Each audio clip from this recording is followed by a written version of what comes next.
Si tu as la quarantaine ou la cinquantaine, écoute bien, je suis Charlie Munger. J'ai 61 ans et je suis à la retraite depuis 7 ans maintenant. On me demande souvent, quels conseils as-tu pour ceux d'entre nous qui se trouvent dans cette tranche d'âge? Donc, aujourd'hui, c'est la deuxième partie de cette vidéo. J'en avais déjà fait une, qui a récolté environ 300 000 vues. Je vais mettre le lien. Pas besoin de les regarder dans un ordre particulier, mais c'est un complément à cette vidéo.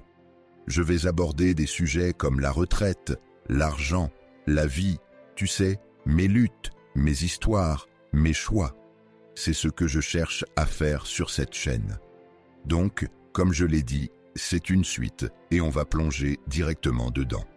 10 choses que j'aimerais dire à mon moi de 40 ans, à mon moi de 50 ans. Alors, allons-y. Premièrement, ne fais pas attendre la retraite pour te créer un réseau d'amis et des passe-temps. Trop de gens continuent à travailler parce qu'ils ne savent pas à quoi ressemblera leur vie une fois à la retraite. Leur vie, c'est leur travail. Tu sais, ces gens-là, ils continuent de bosser 5, 10 années de plus parce qu'ils ne peuvent pas se voir autrement que comme médecin, avocat, mécanicien, électricien, vendeur d'assurance. Là, ça va faire un peu mal. Et je le dis exprès pour te mettre au défi, pas pour te cataloguer. Mais tellement de gens affirment « j'adore mon boulot ». C'est pour ça que je continue à travailler. Je pense que c'est un peu naïf de croire qu'il n'y a qu'une seule chose au monde que tu aimeras faire et que tu l'as trouvée du premier coup et que tu l'as fait depuis 40 ans.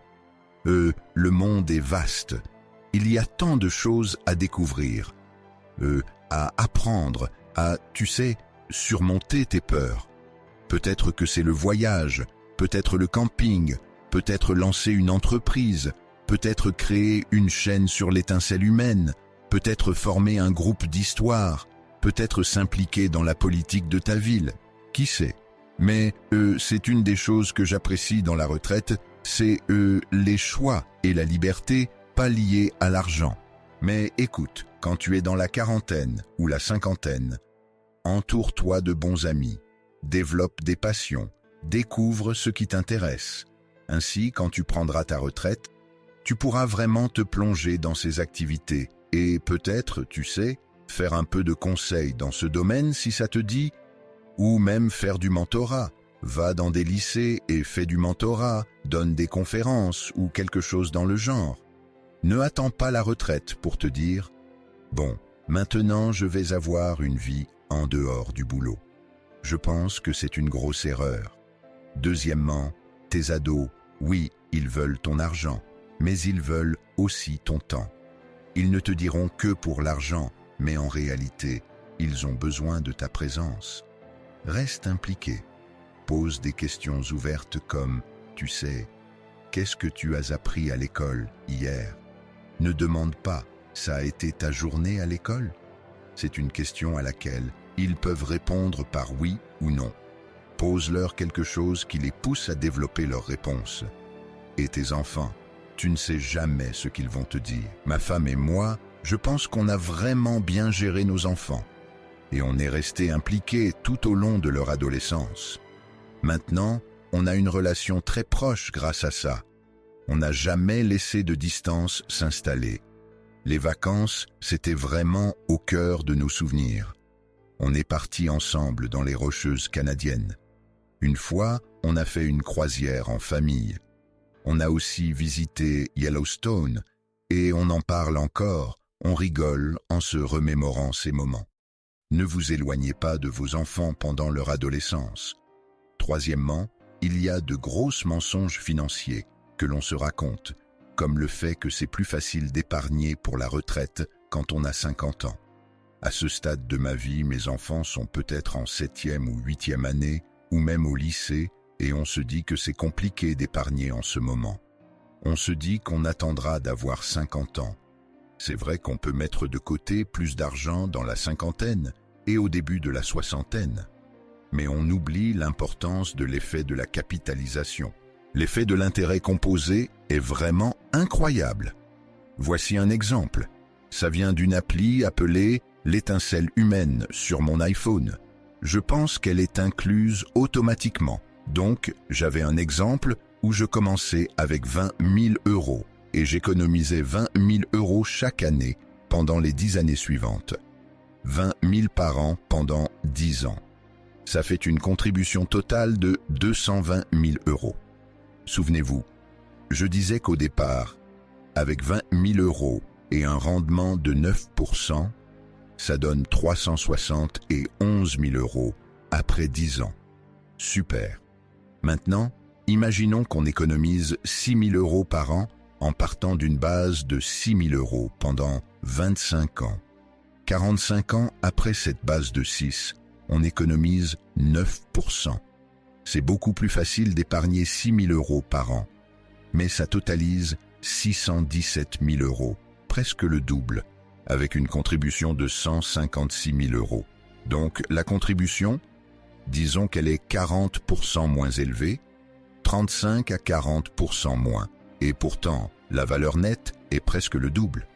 Voilà la puissance de l'intérêt composé. Bon, les amis, si c'est la 3e vidéo que vous regardez de moi, n'hésitez pas à vous abonner, si vous le pouvez. Eh bien, si tu es en train de courir ou dans ta voiture, ne t'en fais pas. Réfléchis un peu. Si tu es sur ton iPhone, abonne-toi s'il te plaît. Honnêtement, je dois admettre que mon ego prend un petit coup de boost, juste un instant, juste un court moment. Eh bien, je suis sur le point d'atteindre 100 000 abonnés. Je n'ai jamais vraiment cherché à obtenir des abonnés de manière trop insistante. Mais je m'y mets maintenant parce que c'est un bel objectif, 100 000. Et c'est ta réussite, pas la mienne. C'est grâce à vous que j'ai le contenu. Cette vidéo vient de vos commentaires. Alors, aide-moi un peu et aide-moi à atteindre cet objectif en retour du temps que je consacre à faire ces vidéos. Numéro 4. La liste de choses à faire un jour, c'est un piège. D'accord, c'est un conseil pour ceux d'entre nous dans la quarantaine ou la cinquantaine. Vis ta vie aujourd'hui. Ne te contente pas de tout mettre de côté, de ruser et de ne pas voyager, de ne pas dépenser d'argent pendant ta jeunesse. Ne fais pas ça, mais commence par économiser. Mets de côté une somme raisonnable. Crée des expériences tout au long de ta vie. D'accord ? Ne te contente pas d'élargir ta liste de choses à faire, car on ne sait jamais. Demain n'est pas assuré. On ne sait jamais quand une crise de santé peut survenir. Alors, profite de ces expériences dès maintenant. Pas besoin d'en faire trop. Je crois qu'il est important de se payer en premier, d'épargner d'abord, mais ne laisse pas ta liste de souhaits s'allonger indéfiniment. Commence à réaliser des choses dans la quarantaine et la cinquantaine. 5e point, voyons voir. Tu sais, j'ai un peu de mal avec mes notes ici. Revenons à ce que j'adore dans mon travail. Je ne prendrai peut-être jamais ma retraite. J'entends souvent des gens dans la trentaine et la quarantaine dire ça. Puis c'est comme si un interrupteur s'allumait quand ils atteignent 55 ans. Tu sais, tu as traversé beaucoup de changements de direction. Ces changements, tu les as déjà vécus 1 ou 2 fois d'ici là. Et tu commences à te fatiguer d'essayer des choses que tu as déjà essayées. Tu connais les résultats. Tu sais ce qui va se passer. Tu as déjà vécu ça. Tu vas à cette réunion, j'ai une nouvelle idée. Et tu te dis, ce n'est pas une nouvelle idée. Nous avons essayé cela 3 fois. Voici ce qui s'est passé. J'ai simplement commencé à être moins tolérant envers ces choses quand j'ai atteint la cinquantaine. Et je ne voulais plus perdre mon temps. Vous savez, il est temps pour la prochaine génération de prendre les rênes. Je pense que c'est la manière naturelle dont nous évoluons dans nos carrières. Mais cela vous arrivera, disons, vers la cinquantaine, début 60 ans, au plus tard. D'accord. 6e point, votre corps à 61 ans reflète chaque décision que vous avez prise à 45 ans. Cela peut sembler dramatique, mais aujourd'hui est le meilleur jour pour commencer votre parcours de santé. C'est quelque chose que j'ai fait de manière correcte, mais pas exceptionnelle. La nutrition m'a manqué jusqu'à ma retraite et je regrette de ne pas avoir commencé plus tôt. mais vos genoux, vos articulations, vos muscles, votre constitution, votre poids, votre pression artérielle. Il y a beaucoup de choses que nous contrôlons nous-mêmes. Oui, il y a des éléments génétiques, mais il y a énormément de choses que nous pouvons gérer. Alors, commencez maintenant. N'attendez pas. Tant de gens disent « Eh bien, je ne peux pas attendre de prendre ma retraite pour me concentrer sur ma santé. » Ce n'est pas un bon plan, vraiment. C'est mieux que rien, mais ce n'est pas un bon plan. Commence aujourd'hui, même si tu as 40 ou 50 ans. Le 7e point, c'est la peur. La peur ne disparaît pas. Le courage, c'est agir malgré ses peurs. D'accord ? Malgré les craintes, tu passes à l'action. C'est une leçon de vie précieuse. Tu sais, j'ai eu des moments dans ma carrière où j'avais peur de faire une erreur ou d'être dans le faux, ce qui m'empêchait d'agir. Mais tu sais, quand j'avais 46 ans, j'ai décidé de changer de carrière et de rejoindre le centre d'excellence pour la fiabilité et la maintenance. Si tu avais regardé ma carrière quand j'avais 30, 35, voire 40 ans, tu aurais dit qu'il n'y a aucune chance que Charlie Munger devienne consultant en fiabilité et maintenance à 46 ans. Pas du tout. Ça n'aurait même pas été dans tes 20 premières suppositions. D'accord ? Alors, j'ai pris un chemin professionnel où j'étais dans la gestion. J'ai commencé par l'ingénierie, puis je suis passé à la gestion et ensuite à la consultation. J'ai vraiment travaillé sur cette compétence et c'était fait exprès. J'ai créé ce poste. Lors d'une évaluation de performance, on m'a demandé ce que je voulais faire et voilà ce que j'ai répondu. C'était un domaine dans lequel je faisais de bons progrès et ils m'ont laissé le faire, ce qui m'a permis de voyager à travers le monde. J'ai occupé ce poste pendant 4 ans. Ça a été la base de ma retraite à 54 ans. Quand j'ai décidé de prendre ma retraite, je voulais travailler 1 semaine par mois en tant que consultant en fiabilité et maintenance. Et c'est exactement ce que j'ai fait. Depuis, ça a évolué plusieurs fois. Je fais un peu de consultation gratuite, enfin, plutôt du mentorat, pour des responsables d'usine et des responsables de maintenance. J'écris aussi pour un magazine et je fais un podcast pour ce même magazine sur le rôle de responsable d'usine et la fiabilité, la maintenance, mais je ne gagne pas d'argent avec ça. Eh bien, tu sais, une autre crainte, c'est fou de se lancer dans une chaîne YouTube. Quel genre de fou se lance dans une chaîne YouTube? Mais bon, le courage, c'est d'agir malgré ses peurs. J'aurais aimé comprendre ça beaucoup plus tôt. Alors, pour le 8e point, il me fallait une vraie remise à zéro tous les 4 ou 5 ans. J'ai travaillé pour une entreprise pendant 32 ans, mais j'ai eu 14 postes avec eux. En fait, je n'ai jamais tenu un emploi plus de 4 ans. Jamais.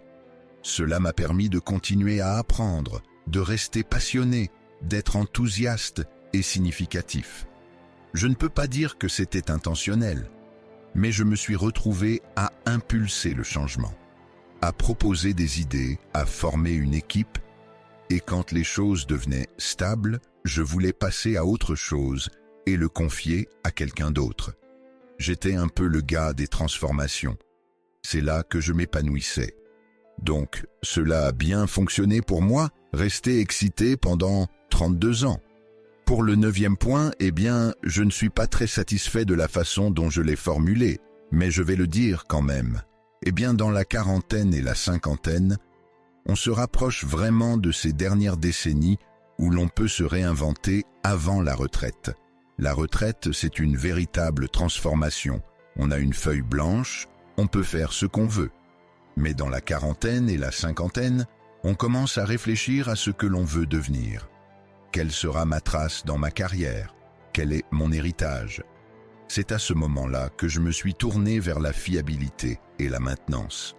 Avant, j'étais plutôt un gars de la production. Tout le monde m'aurait qualifié de responsable de production. C'était là que se trouvait ma force. Mais je me suis réinventé dans un domaine où l'industrie manque de leadership, à savoir la fiabilité et la maintenance. Et je me suis dit, allez, je vais tenter ma chance. C'est ta vie. Prends-en possession. Crée-la. N'aie pas peur de faire un grand changement dans la quarantaine et la cinquantaine pour répondre à un besoin que tu observes dans le monde. Eh bien, comme je l'ai dit, j'étais le responsable mondial de la fiabilité et de la maintenance pour une entreprise à 46 ans. Et ça a été un changement assez surprenant pour les gens autour de moi. Numéro 10, vous savez ce que je veux dire ici? Eh bien, les relations.